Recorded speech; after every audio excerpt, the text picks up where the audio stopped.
Bonsoir Philippe Val. Bonsoir. La Banque Postale est la filiale bancaire de la Poste. C'est, dit-on, une banque pas comme les autres, par la densité de son réseau, celui de la Poste, par l'importance de sa clientèle, plus de 10 millions de clients actifs, et puis par ses prestations, disons, populaires, bon marché, de qualité, qui font que c'est plutôt à la Banque Postale qu'on vient chercher son RMI ou son RSA, par exemple. Alors avec tout ça, la Banque Postale publie ce jour des résultats enviables, 650 millions de résultats nets, en progrès de plus de 10%. Pour beaucoup, ils sont ceux de votre prédécesseur, Patrick Werner. Un mot là-dessus, peut-être, pour commencer? Oui, ce sont des résultats qui sont liés à la stratégie que Patrick Werner a développée pour la banque. Et ce sont des résultats solides, un vrai succès que cette année 2010. Alors, on est quand même là, loin des résultats des banques privées traditionnelles. Comment vous l'expliquez? Est-ce que le fait que la Banque Postale n'ait pas encore la palette de tous les métiers peut l'expliquer, ou est-ce qu'elle n'a pas les mêmes exigences de rentabilité? La rentabilité est bonne sur les fonds propres que nous avons. Mhm. C'est simplement que toutes nos concurrentes sont des très grandes banques, qu'elles ont de la banque d'investissement, qu'elles sont des banques à l'international. Ouais.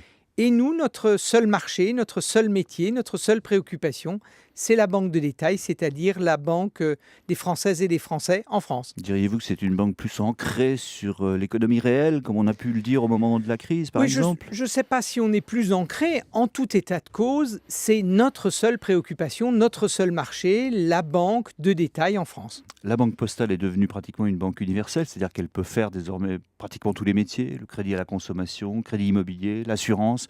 Elle vient de commencer le crédit aux entreprises. Qu'est-ce qui lui manque encore? Alors sur le crédit aux entreprises, pour être plus précis, nous allons déposer une demande d'agrément. Ouais. C'est-à-dire que nous espérons qu'on nous permettra d'en faire parce que nos clientes PME, nos clientes associations, nos clients bailleurs sociaux ont besoin de crédit.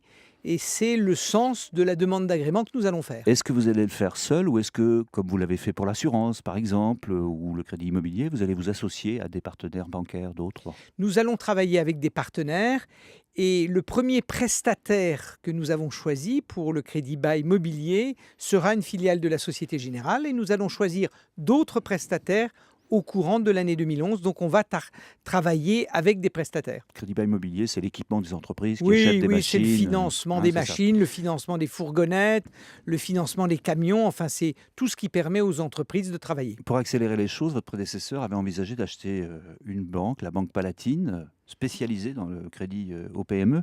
Ça ne s'est pas fait finalement. Est-ce que vous envisagez par exemple des acquisitions pour aller un peu plus vite? Quand on se développe, il faut manier les deux fers. Il faut être capable de faire des acquisitions et il faut faire de la croissance organique.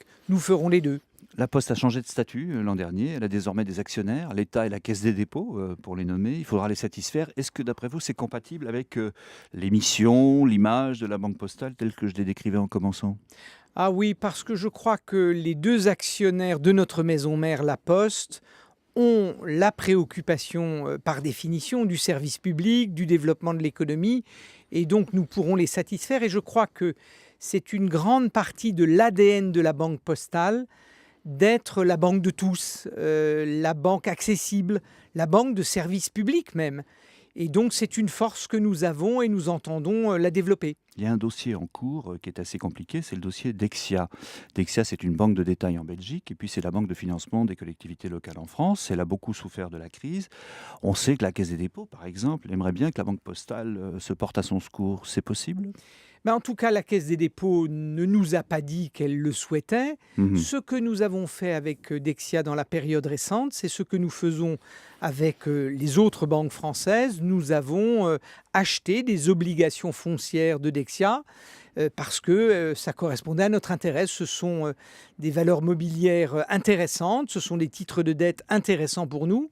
Et donc, nous avons refinancé Dexia comme nous refinançons d'autres banques. Rien de plus pour l'instant. Rien de plus pour l'instant et en fonction des intérêts de la Banque Postale. Alors, est-ce que vous imaginez un jour que la Banque Postale puisse avoir des salles de marché qui travaillent pour le compte propre de la banque, avec des traders, avec des bonus? C'est exclu ou on y arrivera un jour? Alors, il faut bien dire que nous n'avons pas l'intention de développer une banque de financement et d'investissement. Ça, nous ne le ferons pas parce que je crois que ça nous éloignera de ce qui est le cœur de la clientèle, c'est-à-dire les millions de clients particuliers et les millions de petites entreprises. Par contre, dès aujourd'hui, nous avons des équipes qui travaillent avec les grandes banques de financement. Donc, nous avons déjà une salle de marché aujourd'hui. Alors en disant ça, vous envoyez un signe aux postiers. On dit que l'un des enjeux pour vous, ce sera finalement de les séduire. C'est vrai qu'ils voient le développement de la banque postale parfois avec circonspection. En même temps, c'est la banque postale qui fait l'essentiel des profits de la Poste. On a l'impression un peu d'un mal nécessaire dans la maison, non? Mais la banque postale, c'est la banque des postiers. C'est la banque de la Poste, c'est la banque des clients de la Poste. Et cette banque, elle est au service de la stratégie du groupe. Elle n'aurait pas pu prendre naissance sans le fonds de commerce créé au cours des siècles par la Poste. Notre réseau physique est essentiel pour notre développement. Donc, pour moi, clairement, la banque postale mérite son caractère postal. Philippe Val, vous êtes un grand connaisseur de la banque. Vous êtes passé par Paribas, par les caisses d'épargne, par la Royal Bank of Scotland. Aujourd'hui donc la banque postale, vous diriez que c'est votre plus beau job ou pas? C'est un job passionnant, c'est en tout cas une aventure que de développer une banque pas comme les autres. Et dans les années à venir, je voudrais que nos équipes, notre réseau, fassent la preuve de la différence, fassent la preuve du fait que nous sommes une banque pas comme les autres, dans la qualité des produits, dans la qualité de la relation. Nous devons être une banque pas comme les autres. Merci beaucoup Philippe Val et bonne chance donc. Merci à vous.